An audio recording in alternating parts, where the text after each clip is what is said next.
Hello traders, welcome back again to my YouTube channel. My name is Kevin Saili. Pada YouTube channel ini teman-teman akan menemukan informasi menarik seputar cryptocurrency. So if you do like crypto, make sure kalian subscribe channel ini. Teman-teman, welcome back again di update Bitcoin.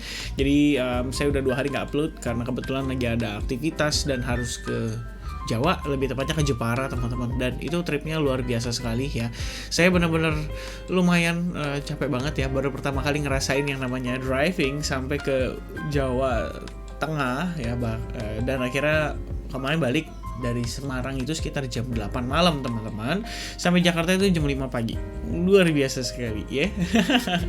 Dan bagi the way teman-teman, buat yang menjalankan ibadah puasa ya, saya doakan semoga lancar terus sampai nanti di hari kemenangan atau hari Ramadannya ya, atau ya pokoknya sampai Ramadan gitu, sampai hari apa kita bilang istilahnya, sampai hari lebarannya teman-teman ya. Jadi semoga di bulan Ramadan ini teman-teman semua yang aktif menjalankan ibadah puasa bisa diberikan kelancaran dan diberikan tekad dan niat yang kuat, semoga bisa tercapai dan terrealisasi full puasa ya selama 1 bulan ini. Alright, and then let's dive into the content. For the first time teman-teman, kita bakal kasih update lagi untuk si Bitcoin-nya. Jadi before kita lanjut lebih deep ya, kita bakal bahas dulu untuk beberapa kondisi pergerakan di time frame weekly. So kita juga mau dapati closing time frame weekly, so kalian bisa consider ini juga sebagai weekly update. First teman-teman, saya pengen tanya dulu sama teman-teman, menurut teman-teman nih, proses yang terjadi pada pergerakan Bitcoin saat ini, kita bisa katakan dalam tanda kutip positif atau negatif gitu teman-teman ya. Kenapa saya katakan demikian? Soalnya gini ya, kita ngelihat so far reaction yang kita dapatkan pada closing weekly kemarin itu menurut saya cukup baik. Memang sih ini kita bisa consider sebagai star candlestick ya, atau spinning tops, or maybe even close with the doji. But after all, yang menurut saya penting juga adalah kita bisa lihat ya di bagian bawahnya ya. Jadi tail candle-nya menurut saya cukup panjang dan cukup signifikan, yang artinya selama sepekan lalu itu ada proses korektif yang berlangsung. Namun pada closing weekly itu ditutup dengan kondisi bear candle. Well, nggak terlalu signifikan karena so far selisihnya itu hanya sekitar 0,1% bahkan ya selisihnya ya teman-teman. Jadi kita hanya ada penurunan 1% dari open candle weekly sebelumnya, dan ini sebenarnya menurut saya cukup positif. Kenapa? Soalnya gini, balik lagi kita ngelihat proses keseluruhannya ini adalah break exponential moving average 55 and then rebound alias kayak fake out gitu teman-teman. Dan sekarang kita sedang mencoba untuk mengkonfirmasikan untuk bisa close di atas exponential moving average 55. So I think it's a very good indication bahwa si Bitcoin di sini itu mampu menunjukkan ke kita bahwa saat ini kita berhasil balik close di atas EMA 55 pada time frame weekly. Well, ini memang belum bisa dikatakan sangat positif, but at least kita ngelihat ada indikasi positifnya teman-teman, walaupun tahapan awal ya. Jadi kalau saya bilang ini istilahnya ini adalah technical aspect lah, atau aspek technical analysis yang menurut saya cukup positif, dimana dia bisa kembali close back di atas moving average-nya, dan itu artinya lebih condong ke arah bullish ya. Dan kalau kita lihat lagi dari salah satu yang mendukung juga adalah MACD yang terjadi bull cross, dan saat ini kita masih dalam kondisi yang cukup positif ya. Kalau misalkan kita lihat dari bar chartnya sendiri atau candle bar dia pokoknya bar graph-nya sendiri atau grafik bar-nya sendiri itu menunjukkan masih dalam posisi yang positif. Kita masih dalam bergerak di warna hijau ya. Simpelnya kalau misalnya mikir kan begitu ya. Yang pasti adalah bull cross-nya sih ini memberikan indikasi yang cukup baik teman-teman bagi pergerakan Bitcoin di time frame weekly ya. Kalau saya bisa bilang malah sebenarnya sepekan terakhir itu kita almost kayak nggak ngapa-ngapain ya. Jadi dia cuma turun kenceng, habis itu dia naik kenceng, dan sekarang closingnya di tengah gitu. Jadi kayak sideways aja atau range aja ya. So let's start, kita masuk ke dalam time frame weekly ya. Jadi kalau misalnya untuk lihat dari weekly sendiri, ini seperti yang sebelumnya kita sempat discuss ya di video terakhir teman-teman. Jadi kalau misalnya teman-teman nonton yang BTC update, ini saya sempat kasih quick update untuk Bitcoin-nya, dimana situasi di time frame daily ini kita bisa katakan pada pergerakan di 1 April itu menunjukkan bahwa kita hanya testing terhadap si Fibo 61,8%, $44.500 plus exponential moving average 21. Yang lebih menarik adalah exponential moving average 21-nya sendiri ini slow but sure mulai menunjukkan kita hendak break dari si Fibo 61,8%-nya. Dan sepertinya saya sebelumnya sampaikan teman-teman, jadi kalau kita terakhir kan sempat ngomongin soal teori Wyckoff ya, Wyckoff teori ya kan. dimana kita mengatakan bahwa salah satu fase yang kita lihat itu adalah fase akumulasinya. Jadi ada accumulation schematic 1, ada yang kedua, dan kalau nggak salah sih ini balik lagi ya. Bagi sebagian orang bakal bilang kayak, oh ini nyocokin nih dan lain sebagainya. Oke, I'm not talking about it, but at least teman-teman, you have to understand the point ya. Jadi kalau misalnya teman-teman mau, make sure kalian nonton juga di part yang mana nih teman-teman. Saya ada bahasa ini study time in BTC update ya, Wyckoff theory, Dow theory, dan bla bla bla bla. Nah intinya kalau misalnya kita ngelihat ini kan SOS ya, thank you banget buat teman-teman yang udah pada kasih masukan ya. SOS itu ternyata sign of strength, dia breakout and then harusnya ini masuk ke fase kayak reakumulasinya before kita benar-benar breakout lagi. So I think it would be very normal kalau kita ngelihat ya, ini sebelumnya saya bahas di sini juga, it would be very normal kalau misalnya setelah kita break dari si fase akumulatifnya, terus kita masuk ke fase sideways-nya dulu ya. Tujuannya apa sih? Sebenarnya tujuannya simple dan sederhana teman-teman, yaitu untuk mengkonfirmasikan support di sini.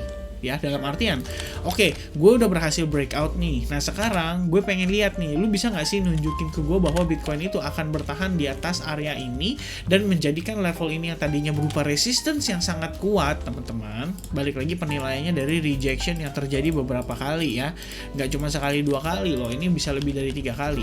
Dan apakah resistance tersebut sekarang udah berhasil lu balik jadi papan, bukan papan, kita bilang tahanan bawah atau support teman-teman. Dan kalau misalkan demikian yes, maka ini harusnya fase berikutnya adalah higher high higher low sequence ya. Dan ini sebenarnya balik lagi normal kita ngelihat pullback gitu. Jadi jangan kalian berkata atau jangan kalian melihat posisi turun sedikit itu langsung sor gitu. Itu kelihatan banget kalian berarti panik banget atas pergerakan saat ini gitu. Dan I mean, as a trader kalian nggak bisa begitu, kalian harus objektif, kalian harus punya trading plan. Dan kenapa sih saya selalu melakukan analisis berupa technical, supaya ya saya juga bisa tahu gitu reaksi apa yang akan saya lakukan kalau misalnya situasi ini terjadi. Dan bagi saya ngelihat Bitcoin kayak begini sideways aja, dan tadi pagi sempat drop lumayan signifikan, biasa aja, karena memang ini so far masih di dalam range kita gitu loh. Mungkin saya akan sedikit panik sedikit loh ya kalau misalnya Bitcoin tiba-tiba soar lagi atau longsor beneran sampai balik ke 38.000 dalam satu hari. Nah itu wajar banget kalau kalian panik. Tapi kalau kita ngelihat dia turun cuma 1.500-2.000 dolar dalam waktu yang signifikan atau mungkin dalam waktu hitungan jam, I think it's pretty normal karena Bitcoin itu fluktuasinya tinggi gitu. Apa kabarnya kalian kalau ngelihat gold yang bergeraknya sehari itu dulu range-nya bisa 30 dolar dalam sehari? Wah kalian bakal ketar-ketir sih. Yang ada takut banget sama yang namanya trading gitu ya. Nah oke, kalau kita lihat dari time frame weekly, well I think I'm gonna add moving average 200 ya. Ini juga merupakan proses yang menurut saya cukup normal ya. Balik lagi kita lagi testing nih. Mungkin posisinya kayak gini. Ya, ini before dia breakdown, ini testing loh. Ya, rebound dulu dari EMA 200 ya. Terus dia sempat sideways dulu ya beberapa hari, baru kemudian dia breakdown. Boom, kayak gitu kan. Nah sama aja simple teman-teman, proses saat ini juga kalau kalian bilangnya kayak gitu ya, EMA 200 and then lagi proses sideways ya kan, and then boom, kalau dia breakout ya ini berarti kan positif teman-teman ya.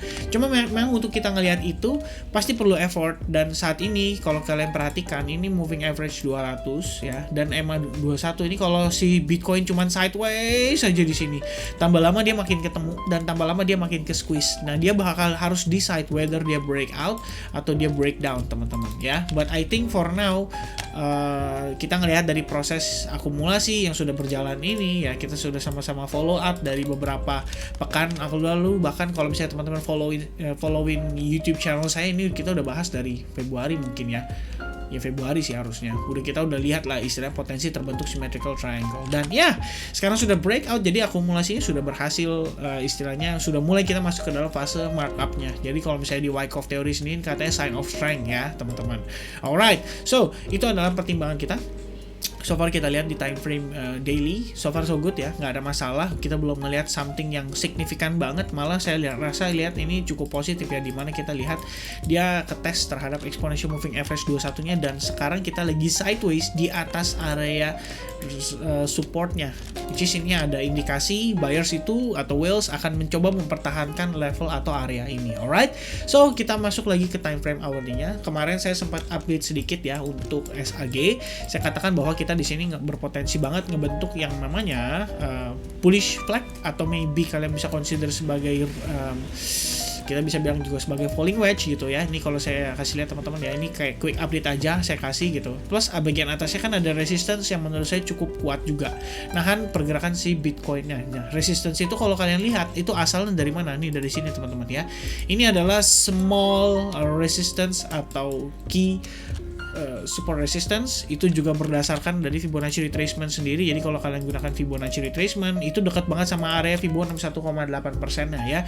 Kalau saya geser dikit ya lebih kurang kayak gini lah situasinya teman-teman ya. Nggak usah terlalu precise, kalian harus tahu bahwa ini adalah kita ngomongin area. So Bitcoin sendiri memang kalau kita lihat dari time frame hourly-nya tampak nggak begitu baik teman-teman kondisinya. Kita lihat dia sempat reject ya, and then pullback atau rebound, testing ke Fibonacci 61,8%, tapi kita sekarang lagi sideways aja di sana nih. Ada apa gerangan gitu kan istilahnya. Apakah kita akan melanjutkan ke dead cat bounce? Dan ini udah kita bahas juga di quick update terakhir di Bitcoin ya. So buat saya saat ini saya ngelihat kondisi Bitcoin ini kita belum ada aktivitas yang benar-benar signifikan ya. Kalau boleh bisa dibilang ya, jujurly, asik jujurly. Kita tuh cuma lagi range doang, teman-teman, di area ini selama satu minggu kemarin. Jadi kita cuma sideways aja. Apakah kita akan ngelihat dia rebound lagi? Apakah kita akan ngelihat dia balik drop lagi? Nah, itu semua balik lagi tergantung situasi price actionnya juga. Beberapa faktor atau indikasi yang menurut saya cukup mendukung adalah kalau kita lihat dari time frame 1 jamnya, guys, you will spot this as a potential inverse V formation. Nah, untuk inverse V formation sendiri itu artinya apa sih, bro? Oke, gini. Jadi kalau kita lihat teman-teman, market drop ini initial dropnya ya. Proses semua di sini ini merupakan proses pullbacknya dari si kawan ini, teman-teman ya. Jadi kalau kita arsir ini kayak gini, teman-teman, kira-kira ya. So this is our guide territory ya. Ini secara minor by the way buat teman-teman SAG ya. Ini kita nggak ngomongin major karena majornya itu ya kita di big fund territory-nya itu yang buyers. Cuman kalau misalnya kita lihat yang minor signifikannya atau minor movementnya, di sini ada inverse V formation. And I think teman-teman kalau kita menilai lagi ini drop and then pull back and then potentially lanjutin dropnya teman-teman. But kita nggak bisa ngomong ini bakal drop signifikan atau gimana karena so far kita bergerak juga di dalam yang namanya potential bull flag pattern ya. Itu yang kita perhatikan saat ini. Jadi saya nggak bakal ngambil kesimpulan terlalu buru-buru ya untuk saat ini. Posisi long saya juga terakhir atas kondisi Bitcoin saat ini masih saya maintain dan ada rencana sebenarnya untuk average up seandainya si Bitcoin berhasil break dari Fibonacci 61,8% dalam time frame 4 jam ya. Jadi kalau kita lihat time frame 4 jam ini cukup berbahaya ya saudara-saudari sekalian ya. Dia memberikan faktor fake out yang artinya sempat mungkin makan banyak korban di sini ya teman-teman ya. Tapi hopefully karena ini kejadiannya juga tadi pagi, mudah-mudahan sih nggak ada yang lihat gitu ya. Karena balik lagi ya, biasanya menjelang closing time frame daily dan weekly itu bakal memicu pergerakan yang cukup signifikan. Memang sih mungkin nggak terlalu separah yang kayak gimana banget, tapi at least ini bisa dipertimbangkan juga teman-teman buat lebih berhati-hati. By the way, ini saya ngeliat ada kaki ternyata ya. Waduh, kakinya nih. Jadi mengganggu pemandangan teman-teman. Aduh, bangun dia. Oke, so itu aja sekiranya teman-teman untuk update Bitcoin saya hari ini ya. Mudah-mudahan bisa memberikan apa ya, gambaran kepada teman-teman juga ya terkait dengan bagaimana pandangan saya untuk Bitcoin saat ini gitu. So far sih saya ngeliat ada yang namanya chart damage. Jadi chart damage itu ibaratnya gini teman-teman. Sebuah market membentuk sebuah struktur. Kan begini ya istilahnya proses gitu loh. Nah, chart damage itu kan adalah ketika dia gagal membentuk higher low-nya. Nah, ini so far saya belum ngeliat ini terjadi pada time frame daily. So I guess we still good ya, we still good. Kalian bisa lihat di sini low, low, high, and then higher low, and then higher high, and then potentially higher low. Even though kita drop sampai 42.000 aja, ini masih potentially higher low teman-teman ya. Jadi saya rasa belum ada chart damage and so far so good ya. Untuk teman-teman saat ini itu aja mungkin stance-nya saya ya. Saya bakal ngelihat potential untuk entry lagi atau average up pada si Bitcoin, terutama pada time frame hourly-nya ya. Dan sedikit tambahan mungkin teman-teman di sini kalian juga bisa tambahkan potential trend line ya.